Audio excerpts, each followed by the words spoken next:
We provide you the platform to turn your dreams into reality. Give wings to your aspirations with KR Mangalam University. हरियाली तीज का पावन पर्व सुहागिन महिलाओं के लिए बहुत महत्व रखता है। ये व्रत भगवान शिव के और माता पार्वती के मिलन का प्रतीक है, जिसका पालन महिलाएं अखंड सौभाग्य की प्राप्ति के लिए करती हैं। इस दिन महिलाएं निर्जला व्रत रखती हैं और पूरे विधि विधान से पूजा करती हैं।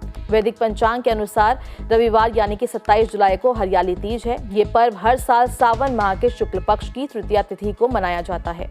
इस दिन भगवान शिव और जगत की देवी मां पार्वती की पूजा की जाती है। साथ ही अखंड सौभाग्य प्राप्ति के लिए विवाहित महिलाएं व्रत रखती है।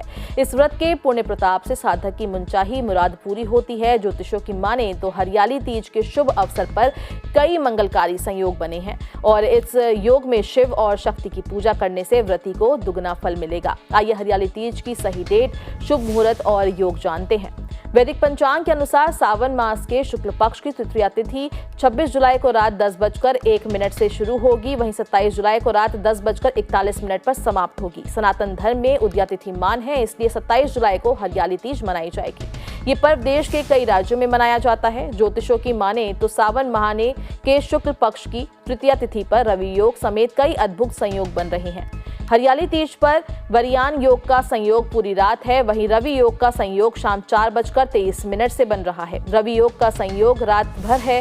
सावन माह के शुक्ल पक्ष की तृतीया तिथि यानी कि हरियाली अमावस्या पर मघा और पूर्वा फाल्गुनी नक्षत्र का संयोग है। मघा नक्षत्र का संयोग शाम 4:23 तक है। इसके बाद पूर्वा फाल्गुनी नक्षत्र का संयोग बनेगा। इसके साथ ही तैतिल और गर करण के योग हैं। इन योग के में भगवान शिव की पूजा करने से साधक के जीवन में खुशियों का आगमन होगा। इस दिन सूर्योदय सुबह 5:40 पर होगा। सूर्यास्त शाम 7:15 पर होगा। ब्रह्म मुहूर्त सुबह 4:17 से 4:58 तक है।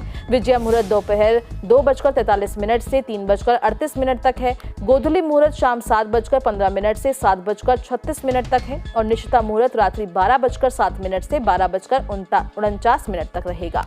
ये व्रत भगवान शिव और माता पार्वती के मिलन का प्रतीक है। अखंड सौभाग्य की प्राप्ति के साथ ही सुख और सौभाग्य की कामना से महिलाएं ये व्रत करती हैं।